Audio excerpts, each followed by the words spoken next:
부처님의 생애 태자의 탄생 지금 밝혀 보살은 드디어 도솔천궁을 떠났다. 그날 밤에 6 어금니를 가진 흰 코끼리의 모양으로 화하여서 카필라의 왕비 마야의 태중으로 들어갔다.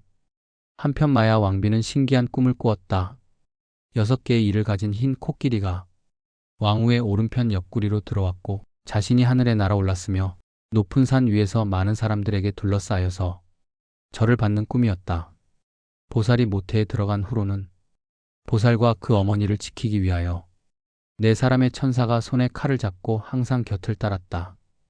보살의 어머니는 남성에 대한 욕심을 일으키심이 없었고 몸과 마음이 맑고 깨끗하며 편안하고 즐거웠다. 산월이 되자 마야 왕비는 그 나라의 풍습에 의하여 아기를 낳으러 친정인 콜리성으로 길을 떠났다. 때는 늦은 봄 4월 8일 화창한 날씨였다. 왕비 일행은 카필라와 콜리의 경계에 이르렀다. 저 멀리 히말라야의 영봉들이 태고의 눈을 이고 우뚝우뚝 하늘 높이 솟아있는 장엄한 모습이 보였고 가까이에는 아름다운 룬빈이 동산이 있었다. 동산에는 여러 가지 꽃들이 다투어 피었고 묻새들이 마치 왕비의 일행을 축복하는 듯 지저귀며 날았다. 일행은 이 동산에서 잠시 쉬어가기로 하였다.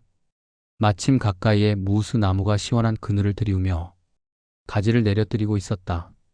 왕비는 그때 산기를 느꼈다.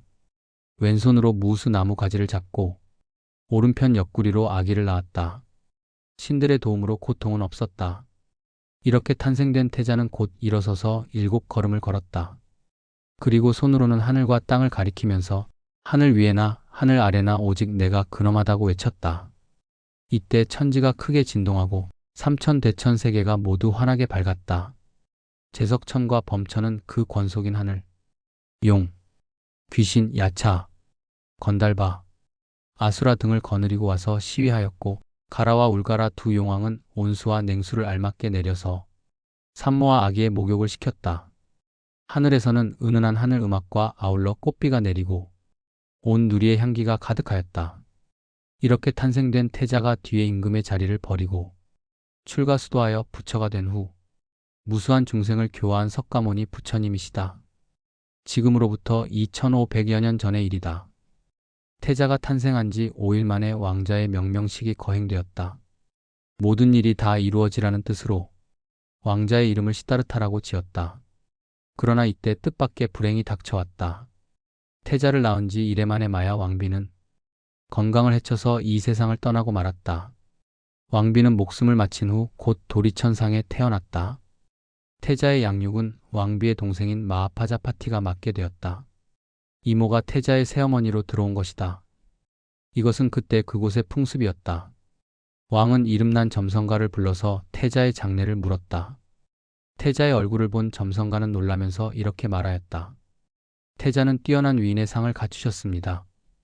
앞으로 왕위에 오르시면 무력을 쓰지 않고 온 세상을 다스리는 전륜성왕이 될 것이고 출가하여 수행하면 반드시 부처님이 되어서 모든 중생을 구제하실 것입니다.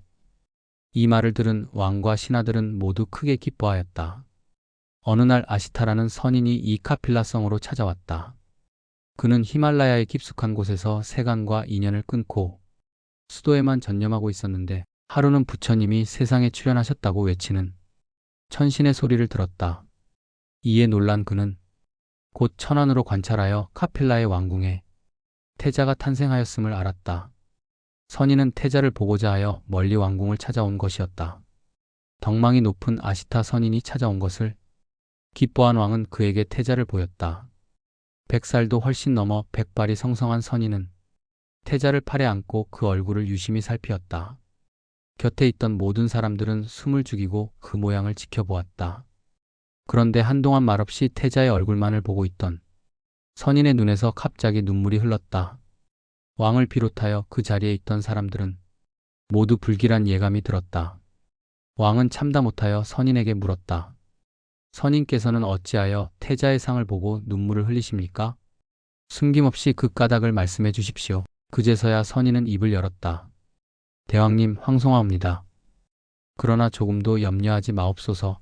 제가 눈물을 흘린 것은 얼마 남지 않은 제 여생으로는 부처님의 교화를 받지 못하게 될 것을 한탄한 것입니다. 태자는 장차 모든 중생을 구제하실 부처님이 될 뿐이십니다. 부처님께서 세상에 출현하신다는 것은 참으로 귀하고 드문 일입니다. 3000년 만에 한 번 핀다는 우담바라꽃을 만나기보다도 부처님을 만나기란 더 어렵다고 합니다.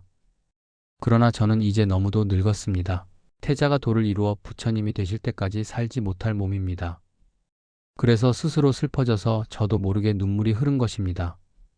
아시타 선인의 이 말은 왕과 신하들을 일단 기쁘게 하였다. 그러나 왕위를 이어받아 나라를 다스리지 않고 출가하여 부처님이 되리라는 말은 다시 생각해 볼 때 그다지 고맙지가 않았다. 이웃에 코살라와 같은 강국이 있어서 그 침략을 항상 걱정하는 그들에게는 태자가 훌륭한 전륜성왕이 되어서 코살라뿐 아니라 온 세상을 평화롭게 다스려줄 것을 바라는 것이 태자에 대한 소망이기 때문이었다. 그런데 태자는 출가하여 성자가 되리라는 예언이 아닌가. 다음 영상은 부처님의 생애 명상에 잠긴 태자편에서 계속됩니다.